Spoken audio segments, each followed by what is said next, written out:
आज पढ़ाना है पार्ट पर मिलियन। आज का क्लास क्या है? पार्ट पर मिलियन, यानी मिलियन प्रति भाग। मिलियन का मतलब शॉर्टकट में क्या कहेंगे? पार्ट यानी पी, पर यानी पी, मिलियन माने एम। पार्ट पर मिलियन यानी मिलियन प्रति 10 लाख भाग।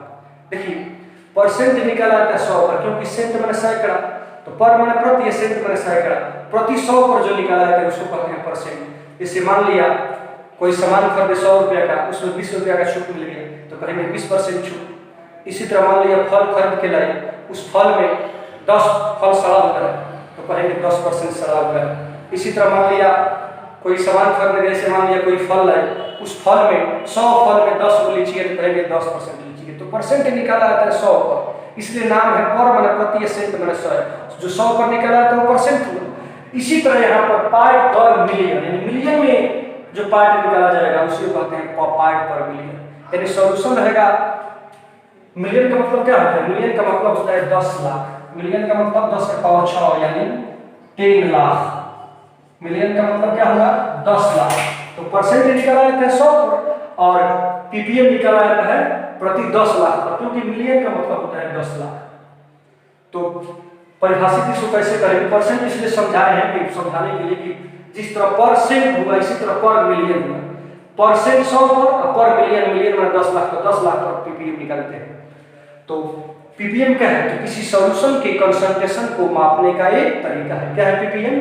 तो पीपीएम किसी सॉल्यूशन के कंसंट्रेशन को मापने का एक तरीका है जिसमें जो सॉल्यूशन तैयार हुआ है, मान लीजिए सॉल्यूशन है, पानी में नमक डाल रहे हैं और ये सॉल्यूशन बना रहे हैं, तो ये सॉल्यूशन है। तो सॉल्यूशन का मान लिया 10 लाख ग्राम लेंगे, तो 10 लाख ग्राम सॉल्यूशन में सॉल्यूट का कितना ग्राम है, इस तरह जो कंसंट्रेशन निकाला जाता है वही कहलाता है पीपीएम। यानी सॉल्यूशन का 10 लाख पार्ट और सॉल्यूट का उसमें कितना पार्ट है, इस तरह जो कंसंट्रेशन निकालेंगे वही कहलाता है पीपीएम। अगर सॉल्यूशन लेंगे 10 लाख ml तो सॉल्यूट कितना है? सॉल्यूशन लेंगे 10 लाख किलोग्राम तो सॉल्यूट कितना किलोग्राम, यानी जिस यूनिट में सॉल्यूशन लेंगे उसी यूनिट में सॉल्यूट भी लेंगे। तो सॉल्यूशन के प्रति 10 लाख पार्ट में सॉल्यूट के उपस्थित पार्ट को क्या कहते हैं? पीपीएम कहते हैं। तो पीपीएम का उपयोग बड़े पैमाने पर किया जाता है। जैसे समुद्री जल, बेसिक वाटर में विभिन्न प्रकार के साल्ट घुले रहते हैं। समुद्र का जल बहुत बड़ा होता है, ज्यादा रेंज का होता है, इसलिए उसका कंसंट्रेशन पीपीएम में लिया जाता है।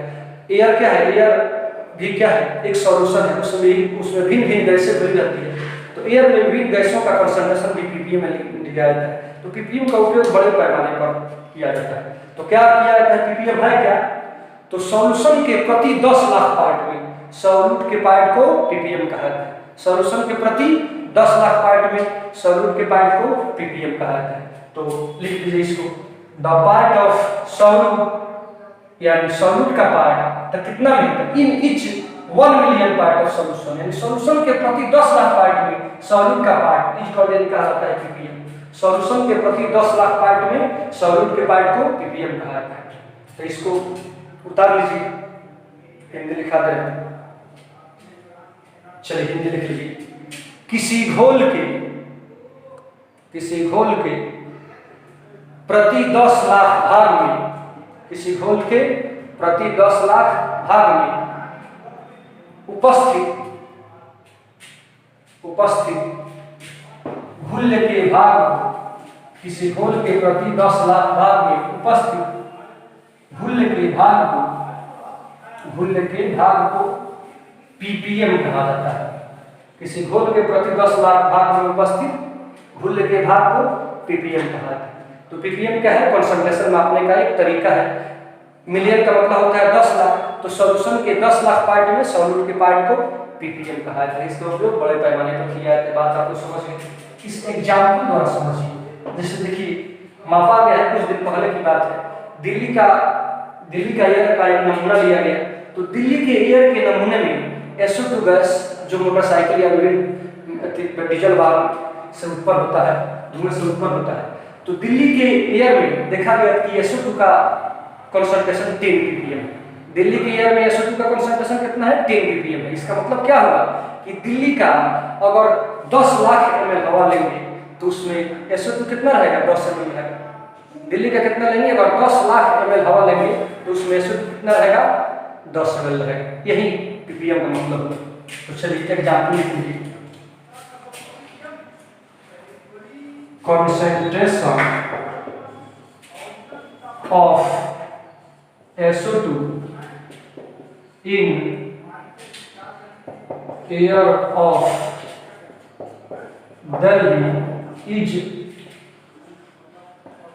about 10 ppm. It means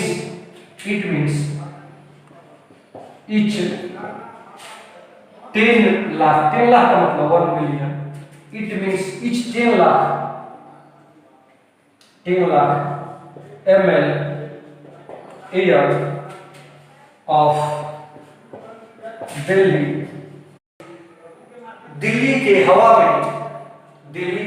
में SO2 का सांद्रण, दिल्ली के हवा में SO2 का सांद्रण 10 ppm है। दिल्ली के हवा में SO2 का सांद्रण 10 ppm है। इसका अर्थ हुआ कि दिल्ली के प्रति 10 लाख ml हवा में, दिल्ली के प्रति 10 लाख ml हवा में SO2 का सांद्रण 10 ml है। SO2 का सांद्रण 10 ml है। तो बात नाम से यह स्पष्ट है, मिलियन का मतलब 10 लाख। तो दिल्ली का हवा लेके 10 लाख है, मतलब उसमें SO2 रहेगा 10, यही 10 ppm का मतलब। चलिए इसका फॉर्मूला क्या होगा, तो ppm में कंसंट्रेशन कैसे निकालते हैं? ppm का मतलब पार्ट ऑफ सॉल्यूट। अच्छा, नीचे क्या रहेगा? Part of solution. अगर परसेंटेज निकालती तो 100 से गुना करती, कितना से 100 से गुना, अगर परसेंट निकालती तो, लेकिन ppm निकालना है तो मिलियन का मतलब 10 लाख है, 10 के बाद 100 से गुना करना पड़ेगा। तो पार्ट ऑफ सॉल्यूट बटा पार्ट ऑफ सॉल्यूशन गुना 10 के पावर 6 मतलब 1 मिलियन। अगर देखिए, अगर पार्ट के जगह पर ml कर दे, ml ऑफ सॉल्यूट तो ml ऑफ सॉल्यूशन हो जाएगा, ग्राम ऑफ सॉल्यूट तो ग्राम ऑफ सॉल्यूशन हो जाएगा, किलोग्राम ऑफ सॉल्यूट तो किलोग्राम ऑफ सॉल्यूशन हो जाएगा। जिस यूनिट में ऊपर रखेंगे उस यूनिट में नीचे, और ये है 1 मिलियन 10 के पावर 6 से गुना करके ये फार्मूला हुआ। और इस पर एक एग्जांपल न्यूमेरिकल बना लीजिए, छोटा न्यूमेरिकल होता है इस पर, उसके बाद बहुत आसान है। ppm छोटा न्यूमेरिकल समाप्त हो जाएगा। चलिए क्वेश्चन लिखिए। If 1000 ml of air contains 10 ml of air contains 10 ml CO2 कर दे रहा है, CO2 calculate the concentration of CO2 in ppm. Calculate the concentration of CO2 in ppm. Hindi हुआ, बता दीजिएगा, हिंदी हुआ। यदि 10 लाख ml हवा में, यदि 1000 ml हवा में, यदि 1000 ml हवा में 10 ml CO2 है, यदि 1000 ml हवा में 10 ml CO2 है, यदि 1000 ml हवा में 10 ml CO2 है, तो उस हवा में CO2 का सांद्रण, ppm में निकालें। तो उस हवा में CO2 का सांद्रण ppm में निकालें। चलिए देखिए कितना आसान है सॉल्यूशन यानी बात। तो ppm क्या होता है? ppm बराबर पार्ट ऑफ सॉल्यूट, ml में दिया है तो वही पार्ट ऑफ सॉल्यूट कौन है? CO2। पार्ट ऑफ सॉल्यूशन कौन है? By part of air, solution करेंगे, एयर सॉल्यूशन नहीं होता है, आपको बताया था पिछले क्लास में। और मिलियन का मतलब 10 के पावर 6। चलिए पार्ट ऑफ सॉल्यूट कितना दिया है क्वेश्चन में? 10 ml। चलिए भर दिए। अच्छा, part of solution air solution कितना है क्वेश्चन में? 1000 ml। अच्छा, मिलियन निकालना है 10 के पावर 6। अब देखिए क्या होगा, 1 0 से 1 0 कट जाएगा, तो 1/20 आएगा, तो 2 जीरो पर कट जाएगा, 10 के पावर 4 हो जाएगा, 10 के पावर 4 ppm आंसर हो गया। इतना ही आंसर हो गया। चलिए आज की पढ़ाई समाप्त।